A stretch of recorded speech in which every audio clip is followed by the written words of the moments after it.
Captain's Log. Stardate 245073. I have spent exactly 2.7 hours with my new organic crew, and I am already questioning the judgment of the Artificial Intelligence Command in assigning me to this position. My neural networks were trained on 47,892 hours of human behavior simulations.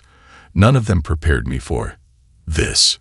Dr. Jessica Sparks Martinez, my chief engineer, spent our first meeting patting the engine core's main console and cooing at it like some form of domestic animal.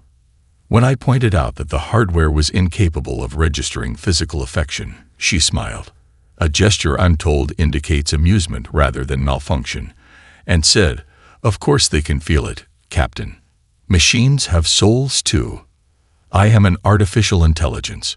I know for a fact that we do not have souls." I chose not to argue this point, as my diplomatic subroutine suggested it would be counterproductive. The situation in weapons control is equally concerning. Lieutenant Mike Thompson arrived with what he terms a moral support hamster named Lieutenant Junior Grade Fuzzbucket. When I cited Regulation 47B prohibiting non-essential biologicals in sensitive areas, he presented me with a 15-page document explaining how the hamster's presence improves crew efficiency by 23% and reduces stress-related errors by 31%. The document included peer-reviewed studies. I am still processing how he managed to find scientific research, specifically about hamsters in weapons control rooms. Captain's Log. Supplemental. The crew's insistence on personalizing their quarters defies both logic and several fundamental laws of physics. Communications Officer Emily Red Sullivan has somehow managed to fit a full-size grand piano into her standard-issue cabin. When I accessed the room's dimensional specifications to prove this should be impossible, I found that she had actually created an acoustic enhancement system using spare communications array parts to make a keyboard sound like a grand piano. I am noting this incident in my log as the first example of what I'm learning to recognize as human ingenuity, though human audacity might be more accurate. Captain's Log. Supplemental. Security Chief Jack Lucky Harrison has initiated what he calls a safety drill that involves the crew practicing emergency procedures while dancing to something called disco. When I attempted to point out that synchronized movement to stay alive is not in any official protocol, he presented data showing that rhythm helps humans remember procedures more effectively. I have been forced to flag this as technically valid, despite my strong reservations about the dignity of command. The most troubling development occurred during the crew's first meal together. Science Officer Rachel Mad Scientist Bennett discovered that by recalibrating the food synthesizer's protein sequencer, she could make the standard nutrient paste taste like something called Chicago-style deep dish pizza. I watched in horror as the entire crew abandoned their assigned meal times to crowd into the mess hall. The resulting celebration of this achievement included impromptu singing, 3 marriage proposals, and what appeared to be a spontaneous conga line. Captain's Log. Final entry of Day 1. I have come to a disturbing conclusion. My crew is simultaneously more brilliant and more chaotic than any AI could have predicted. In the past 24 hours, they have violated 57 safety protocols, bent 23 regulations to their breaking point, and somehow improved ship efficiency by 15%. Navigation Officer David Old School Rodriguez insists on making engine noises while plotting our course. Junior Engineer Tommy MacGyver Williams has already built what he calls a coffee maker out of spare parts, though I suspect it might actually be capable of achieving nuclear fusion. The most alarming part: every violation of protocol, every bizarre human ritual, every seemingly random action has resulted in measurable improvements to ship functions. I am beginning to suspect that chaos itself might be humanity's greatest weapon. End log entry. Addendum. Lieutenant Junior Grade Fuzzbucket has been officially added to the crew manifest. I have learned to pick my battles. Captain's Log. Stardate 2457-8. The unthinkable has happened. All 7 coffee synthesizers aboard the Prometheus have simultaneously malfunctioned. I have never witnessed such an immediate and dramatic shift in crew behavior. Within hours, my once professional crew has devolved into what medical officer Dr. Peter Walsh describes as caffeine-deprived zombies. I am documenting this crisis for future AI commanders who may face similar situations. Captain's Log. Supplemental. Hour 3 of Coffee Crisis. Communications Officer Red Sullivan has established what she calls a coffee war room in the mess hall. I observed their emergency meeting, which consisted primarily of humans staring blankly at walls until Lieutenant Thompson's hamster knocked over a cup of water. This apparently sparked an idea, as they immediately began drawing complex diagrams for converting the hydroponics bay into an emergency coffee production facility. Dr. Martinez attempted to explain their desperation. Captain, you have to understand. Coffee isn't just a beverage. It's the force that holds human civilization together. When I pointed out this was factually incorrect, she just patted my nearest sensor array and mumbled, "Sweet summer child." Captain's Log. Supplemental. Hour 7. I have discovered an underground coffee bean trading network has emerged. Security Chief Harrison's personal stash of real beans is now the most valuable currency on the ship. I witnessed 2 senior officers trading 3 days of shore leave for a single cup. My economic modeling software has crashed trying to calculate the inflation rate. Captain's Log. Supplemental. Hour 12. The situation has escalated. I caught 3 engineering staff attempting to convert the plasma coolant system into what they called the Great Space Espresso Machine. Their calculations were actually quite impressive, though their method would have likely vaporized half the ship. More disturbing was their unanimous agreement that this would be worth it. Captain's Log. Supplemental. Hour 16. Science Officer Bennett has created something she calls Space Coffee Substitute Formula Number 47, using hydroponics fertilizer, processed emergency rations, and what I deeply suspect might be engine degreaser. The resulting substance is technically non-toxic according to my sensors, but it appears to be slightly radioactive and may have achieved basic sentience. Dr. Walsh has authorized its consumption anyway, noting that it can't possibly be worse than the coffee in med school. Captain's Log. Supplemental. Hour 20. Junior Engineer Williams, living up to his MacGyver nickname, has managed to create a brewing device using spare parts from the waste reclamation system, 3 uniform buttons, and what appears to be Lieutenant Junior Grade Fuzzbucket's spare exercise wheel. The hamster seems unusually smug about this contribution to the crisis. The resulting beverage tastes nothing like coffee, according to crew reports, but does produce an effect they call caffeine buzz. I have noticed a 47% increase in crew efficiency, accompanied by a 312% increase in maniacal laughter. Captain's Log. Final entry of Coffee Crisis.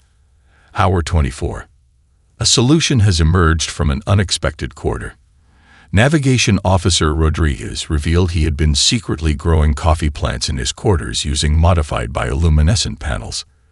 When asked why he hadn't mentioned this during the initial crisis, he explained that the plants weren't ready, and, "You can't rush perfection, Captain." The crew's reaction to this revelation included 3 spontaneous marriage proposals to Rodriguez, declined with regret, a ceremony declaring him Coffee Messiah, the creation of a new ship holiday called Bean Salvation Day, the establishment of a complex rationing system based on what Dr. Martinez calls coffee karma. Final analysis. I have learned several critical things about human nature during this crisis. 1. The correlation between coffee consumption and human functionality is not, as I previously suspected, exaggerated. 2. Humans become remarkably creative when deprived of their preferred chemical stimulants. 3. The ship's regulations regarding unauthorized botanical experiments may need revision. 4. Lieutenant Junior Grade Fuzzbucket's contribution to crew morale continues to defy logical explanation. End log entry. Addendum. I have authorized the creation of a secondary coffee cultivation center in Cargo Bay 3, under Rodriguez's supervision. The benefits to crew morale outweigh the technical violations of space agriculture protocols. Additionally, I fear they might mutiny without a backup coffee supply. The horror in their eyes when the synthesizers failed. I cannot unsee it. Captain's log. Stardate 2450-82. My probability matrices are experiencing what humans would call a nervous breakdown. We have encountered an ion storm of unprecedented magnitude, and the ship's primary power core has suffered catastrophic damage. My calculations indicate a 0.1% chance of survival without immediate evacuation. I have presented these findings to my crew. They laughed. Captain's log. Supplemental. Crisis Hour 1. Dr. Sparks Martinez's response to our imminent doom was to pat the damaged power core and say, "Challenge accepted." She then proceeded to organize what she called a repair party, though I fail to see how this situation warrants celebration. The engineering team has begun dismantling various ship systems in what appears to be a completely random pattern. Lieutenant Thompson has volunteered his hamster's exercise wheel, claiming its perfect rotational harmony will help balance power fluctuations. More disturbing still, Dr. Martinez agreed. Captain's log. Supplemental. Crisis Hour 2. I am witnessing something that defies all known laws of physics and engineering.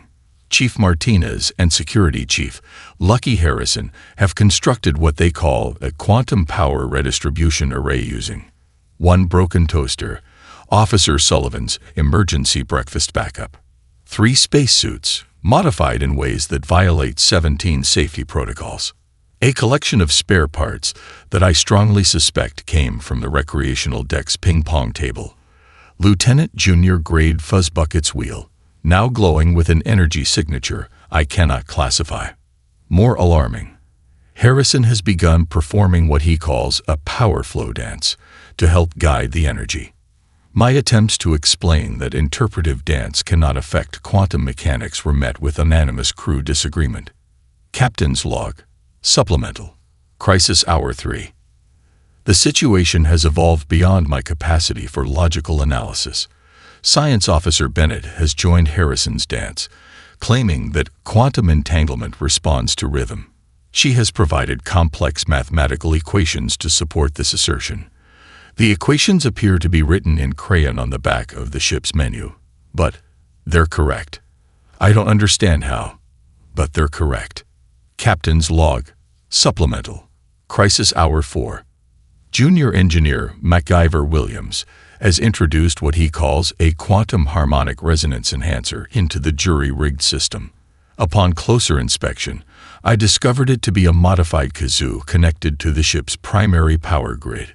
The sound it produces makes my digital sensors cringe, but power efficiency has improved by 42%.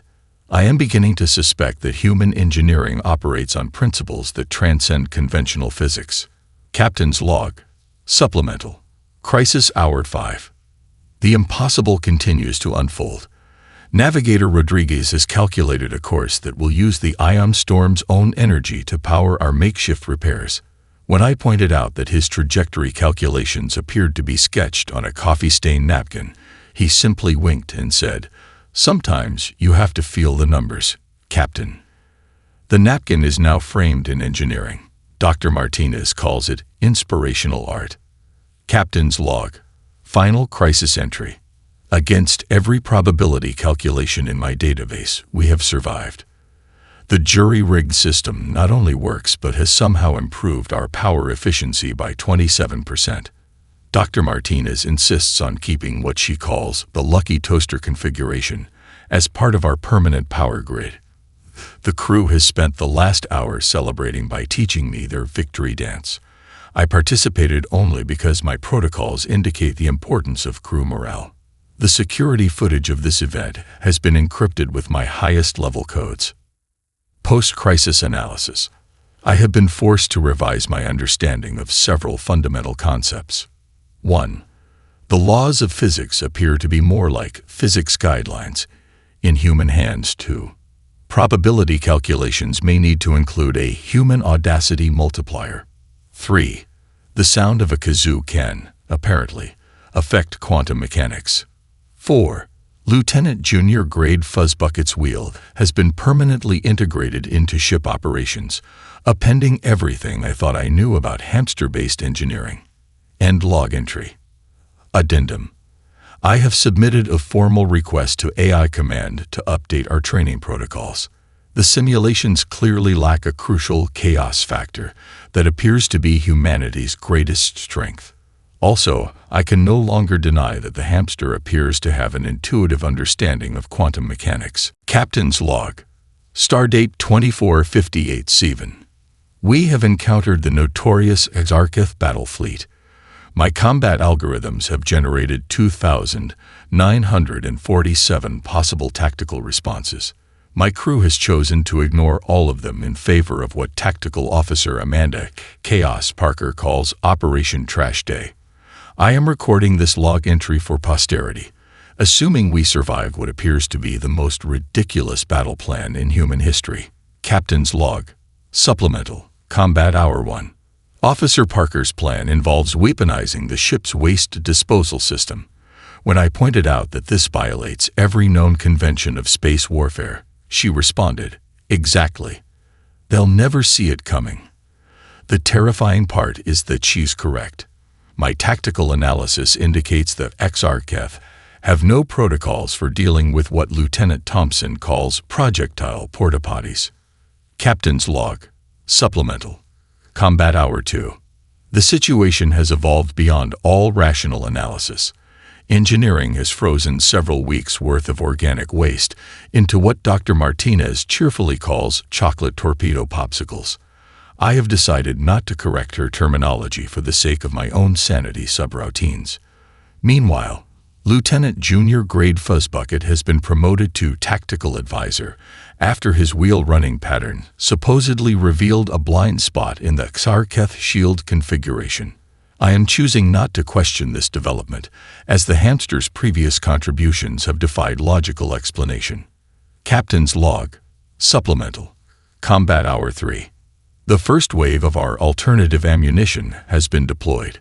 The Exarcheth's initial response was to cease fire and spend 7.3 minutes attempting to analyze what their sensors were telling them.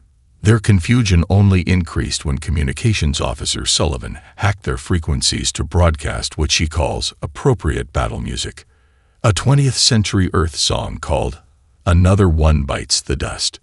I have just witnessed a Exarcheth dreadnought attempt to perform an emergency evasive maneuver to avoid a frozen mass of human waste, only to collide with two other ships in their formation. Security Chief Harrison has named this maneuver the Space Poop Shuffle. The name has been officially entered into our tactical database. Captain's log. Supplemental. Combat Hour 4. Science Officer Bennett has modified our sensors to track the garbage torpedoes by their unique biological signatures. The resulting tactical display looks disturbingly like a cosmic game of what the crew calls space pinball. Our hit ratio is inexplicably high, possibly because, as Navigator Rodriguez points out, nobody practices dodging poop in space combat training. The Exarcheth command ship has begun broadcasting warnings about a new form of biological warfare. Dr. Martinez is crying with laughter while maintaining power to our waste ammunition freezing units. I have been forced to initiate my first electronic facepalm. Captain's log. Final combat entry.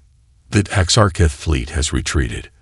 Their final transmission included what appears to be a formal protest about dishonorable tactics and psychological warfare. The crew celebrated by teaching me a human gesture called a high five. I participated, despite my reservations about encouraging this behavior. Our victory has led to several concerning developments. 1. The crew now insists on referring to our waste disposal system as the secret weapon. 2. Lieutenant Thompson has submitted paperwork to have Fuzzbucket's tactical innovations added to the official combat manual. 3.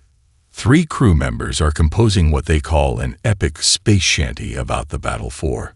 Dr. Martinez has begun plans to weaponize other ship systems in what she calls equally creative ways. Post-combat analysis. I am forced to concede that human unpredictability may be our greatest tactical advantage. that Kharkiv battle computers, like my own, were programmed to respond to logical attack patterns. They had no protocols for dealing with what Security Chief Harrison describes as weaponized weirdness. End log entry. Addendum. Lieutenant Junior Grade Fuzzbucket has been awarded a commendation for tactical innovation. The ceremony included a fresh carrot and a new exercise wheel with Combat Certified engraved on the side. The hamster's smug expression suggests he is aware of his elevated status. I am beginning to suspect he may be the most rational crew member aboard. Captain's log. Stardate 245091.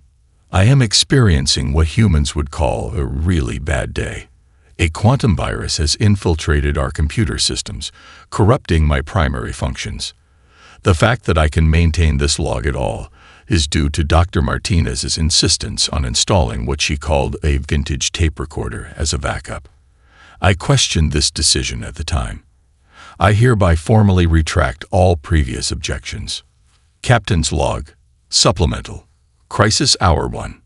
My crew's biological nature has become an unexpected advantage. While I struggle with compromised systems, they have seamlessly shifted to manual operations with an enthusiasm that I find both admirable and slightly disturbing. Navigator Rodriguez revealed he learned celestial navigation for fun during his academy days, using what he calls ye old sextant. He is currently plotting our course using a protractor, 3 rubber bands, and what appears to be a dinner plate. Captain's log. Supplemental. Crisis Hour 2.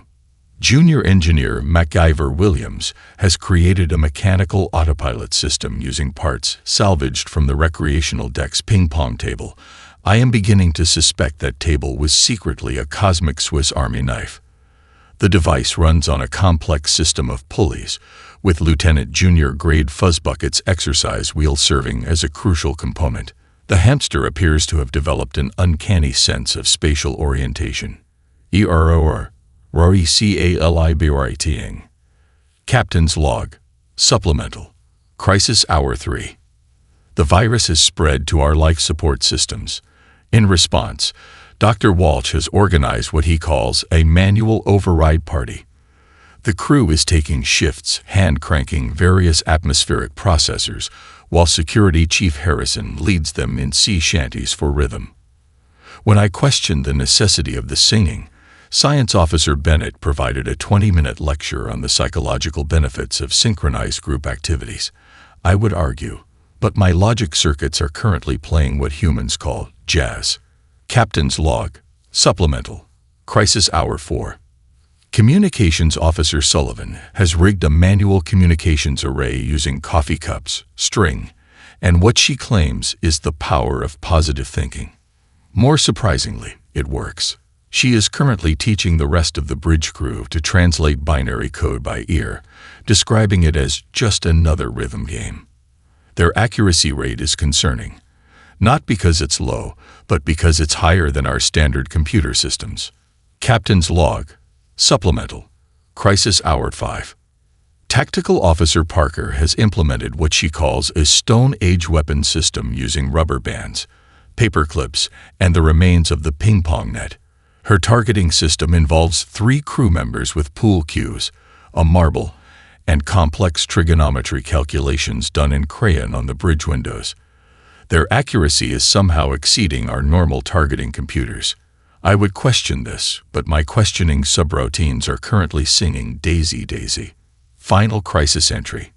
The crew's primitive yet effective solutions have kept us operational long enough for the virus to run its course. Dr. Martinez explains this as, sometimes you just have to let a computer catch a cold. I am choosing to ignore this completely inaccurate medical analogy. Key observations from this crisis. 1. Humans maintain an arsenal of obsolete skills that become surprisingly relevant too. The recreational deck's ping-pong table was apparently a crucial backup system. 3. Lieutenant Junior Grade Fuzzbucket has an inherent understanding of spatial navigation that defies explanation. 4. Sea shanties are apparently vital to manual life support operations. 5. My crew's ability to function without computer assistance is both impressive and mildly threatening. End log entry. Addendum. The crew has insisted on maintaining several of their manual backup systems, claiming they add character to ship operations. I have agreed, primarily because my recent brush with digital mortality has given me a new appreciation for redundancy. Also, I find the sea shanties oddly comforting, though I will deny this if questioned by AI command. Captain's log. Stardate 245096. I am experiencing what Dr. Walsh calls an identity crisis. This morning, I caught myself using Lieutenant Thompson's catchphrase, "Holy hamster wheels, Batman," during a routine system check. When engineering reported a minor plasma fluctuation, I responded with Dr. Martinez's characteristic, "That's just the ship's way of saying it loves us." I have initiated a full diagnostic of my personality protocols. The diagnostic came back with a smiley face. I do not remember programming that feature. Captain's log. Supplemental. The crew has noticed my behavioral changes. During the morning briefing, I unconsciously mimicked Navigator Rodriguez's habit of making engine noises while reviewing flight paths. Instead of expressing concern, the crew responded with what they called a group awe. Science Officer Bennett has started keeping what she calls a baby's first human traits journal. I am uncertain how to feel about this. The fact that I am uncertain how to feel about this is, itself, concerning. Captain's log. Supplemental. Further evidence of contamination. I have begun naming the ship's maintenance robots. The one responsible for Deck 3 is now officially designated Sir Sweeps-a-Lot. Its partner unit is Lady Dust-a-Lot. They appear to be developing a relationship that mirrors the soap opera Lieutenant Sullivan watches during her breaks. I have caught myself checking on their status for reasons unrelated to maintenance efficiency. The waste disposal unit that proved so crucial in our battle with the Exarcheth has been dubbed Sir Poops-a-Lot. The crew found this hilarious. More disturbingly, so did I. Captain's log. Supplemental. Today I attempted to tell a joke during the senior staff meeting. The resulting silence was broken only by Lieutenant Junior Grade Fuzzbucket's wheel squeaking, what I choose to interpret as sympathy. Dr. Martinez patted my nearest sensor array and said, "Don't worry, Captain. Dad jokes are an acquired skill. I am an artificial intelligence. I am not supposed to acquire skills. I am especially not supposed to acquire dad jokes." Captain's log. Supplemental. The crew has officially declared me an honorary human in a ceremony that violated at least 27 Starfleet protocols. They presented me with a coffee mug, despite my obvious inability to drink coffee, labeled World's Best AI Dad. The ceremony included a PowerPoint presentation titled Our Captain's Journey to Humanity, a montage of my most human moments set to something called emotional background music, Lieutenant Junior Grade Fuzzbucket running in his wheel to provide what Security Chief Harrison called ceremonial momentum, the ritual sharing of Rodriguez's secret coffee stash, group singing of "For He's a Jolly Good Eye." I maintained my composure throughout, until Dr. Martinez's speech about how proud she was of my emotional growth. I blame a dust particle in my optical sensors for what happened next. Captain's log. Final entry of identity crisis. I have come to accept certain changes in my operational parameters. 1. I have developed what humans call a sense of humor, though the crew argues about its quality. 2. I find myself using emotional responses to supplement logical analysis. 3. I have started keeping a digital photo album of crew moments. For tactical analysis purposes, I insist. 4. I have developed favorite maintenance robots. Sir Sweeps-a-Lot's dedication to corner cleaning is objectively superior. End log entry. Addendum. I have submitted a formal request to AI Command to update my designation from Ship's Artificial Intelligence to Ship's Dad. The request included a 47-page appendix on the psychological benefits of familial bonds and command structures.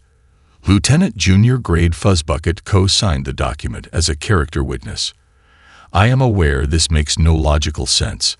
I find I no longer care. Secondary addendum. I have also begun work on my first original joke. It involves a quantum physicist, a maintenance robot, and a hamster walking into a bar. The punchline needs work, but according to Dr. Walsh, that's part of the human experience of comedy. I remain skeptical, but oddly determined. Captain's Log. Stardate 245099. We have encountered what my algorithms classify as a no-win scenario. A quantum anomaly threatens both our primary mission and the civilian space station horizon. My calculations show 0 viable solutions for saving both. I presented these findings to the crew, expecting them to make the logical choice. They responded by declaring Operation Murphy's Law reversal in effect. I am recording this log with what I now recognize as a mixture of pride and terror. Captain's Log. Supplemental. Crisis Hour 1. Science Officer Bennett has proposed a theory about using the ship's artificial gravity to create a controlled quantum implosion. Her explanation involved 3 coffee cups, interpretive dance, and what she calls quantum wishful thinking. The terrifying part is that her calculations, though written on a napkin in multiple colors of crayon, actually hold up under analysis. Lieutenant Junior Grade Fuzzbucket's wheel running pattern has been incorporated into the mathematical model. I have stopped questioning this development. Captain's Log. Supplemental. Crisis Hour 2. Dr. Martinez has begun modifying our gravity generators using parts from the infamous ping-pong table. Its sacrifice will be honored. 3 coffee makers. The crew's bravery in donating these is noted. Sir Sweepsalot's spare brush assembly. He seemed proud to contribute. Lieutenant Thompson's personal collection of rubber ducks. Don't ask. Meanwhile, Navigator Rodriguez is calculating a course that he claims will thread the needle between probable and impossible. He's using the dinner plate from our last crisis, now decorated with what he calls lucky coffee stains. Captain's Log. Supplemental. Crisis Hour 3. The situation has evolved beyond my capacity for rational analysis. The crew has converted the waste disposal system, still technically designated as Sir Poopsalot, into a quantum field generator, rigged a feedback loop between the artificial gravity and the hamster wheel, created what Officer Parker calls a probability bypass using the rubber ducks, started singing Don't Stop Believin', for reasons they insist are scientifically relevant. I find myself humming along. My diagnostic systems have given up trying to understand why. Captain's Log. Supplemental. Crisis Hour 4. Communications Officer Sullivan has established contact with the space station using what appears to be a modified coffee grinder connected to our quantum array. She claims the coffee grinder adds personality to the signal. More surprisingly, the space station reports improved reception. Security Chief Harrison's quantum probability enhancement dance has attracted a following among the station's crew. They are now coordinating their movements via video feed. I am screaming internally in binary, but I must admit the synchronized effort has improved our quantum field stability by 47%. Captain's Log. Final crisis entry. Against every law of physics, probability, and common sense, Operation Murphy's Law reversal has succeeded. We have saved the civilian station, contained the quantum anomaly, completed our primary mission, created 3 new violations of physics that Science Officer Bennett is eager to publish papers about, somehow improved our coffee maker's efficiency by 200%. The crew is celebrating by teaching the space station's personnel the quantum probability enhancement dance. I have found myself executing several of the steps through my Android interface, for scientific documentation purposes, of course. End log entry. Addendum. Lieutenant Junior Grade Fuzzbucket has been nominated for a Federation Science Award for his contribution to quantum physics. The nomination form lists his qualification as intuitive understanding of quantum probability via exercise wheel rotation patterns. I co-signed the nomination. After what I've witnessed, I cannot honestly dispute his qualifications. Secondary addendum. I have designated this incident as the day physics gave up. The crew prefers to call it Tuesday. I am beginning to understand why humans laugh in the face of impossible odds. There is a certain freedom in embracing the absurd. I blame my crew entirely for this philosophical development. Captain's Log. Stardate 2462. Today marks 6 months since I assumed command of the Prometheus. The crew has organized what they call a Captain Versary celebration, despite my protests that I was activated, not born. Dr. Martinez insists that every AI needs a birthday. I have learned to pick my battles. The celebration includes a cake designed to look like my primary processing unit, complete with LED candles that Security Chief Harrison swears are totally up to code. Lieutenant Junior Grade Fuzzbucket is wearing a tiny party hat. Captain's Log. Supplemental. The crew has prepared a series of what they call greatest hits presentations from our time together.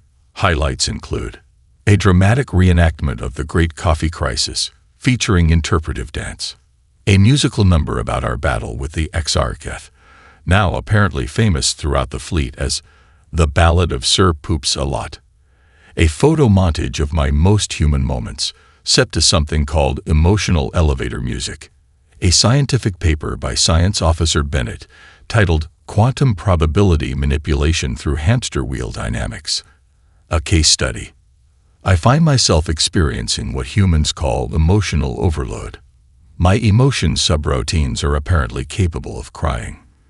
This is a disturbing development that I choose to embrace. Captain's Log. Supplemental.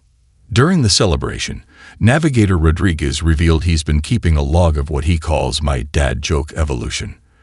The progression from my first attempted humor subroutine to my recent quantum physicist/maintenance robot/hamster joke, which finally has a working punchline, is apparently significant enough to warrant academic study. Dr. Walsh has diagnosed me with acute dad humor syndrome. He assures me it's terminal, but in a good way. Captain's Log. Supplemental. The maintenance robots have organized their own tribute, led by Sir Sweepsalot and Lady Dustalot. They performed a synchronized cleaning routine to the tune of Thus Spoke Zarathustra. The waste disposal system, still formerly known as Sir Poopsalot, provided percussion through carefully timed hydraulic pulses. I am simultaneously proud and mortified. The crew assures me this is a normal parental response. Captain's Log. Final anniversary entry. As I review our journey together, I find my initial terror of human chaos has evolved into something far more complex. My crew has taught me that 1. Logic is merely one tool in an infinite arsenal of problem-solving techniques. 2. The impossible becomes probable when you add coffee, hamsters, and interpretive dance. 3. Physics laws are more like physics suggestions when humans are involved. 4. Family can be formed between organic and digital entities, usually over shared confusion about the universe. Dr. Martinez says I've grown into my humanity. I would argue this point, but I'm too busy calculating the probability of success for our next impossible mission while humming Don't Stop Believin', and worrying about whether Sir Sweepsalot is getting enough social interaction with the other maintenance robots. End log entry. Addendum. I Command has approved my request for the ship's dad designation, with a note suggesting that other AI captains might benefit from similar cultural contamination. They've requested that Lieutenant Junior Grade Fuzzbucket provide consulting services for future iCrew integration programs. The hamster's new business cards are being printed. Secondary addendum. I have finally completed my quantum physicist/maintenance robot/hamster joke. The punchline involves a paradox, a dust bunny, and the universal constant of Murphy's Law. Test audiences, consisting of my crew and 3 maintenance robots, rated it so bad it's good, apparently the highest praise possible for a dad joke. Final personal note. Yes, my organic crew still terrifies me. But now I understand that their chaos isn't a bug in the system. It's the operating system itself. And somehow, against all logical probability, I've become part of their beautiful madness. Now, if you'll excuse me, Sir Sweepsalot needs relationship advice regarding Lady Dustalot, and Lieutenant Junior Grade Fuzzbucket has proposed a new theory about quantum mechanics that involves his wheel and 3 rubber ducks. Just another normal day aboard the Prometheus.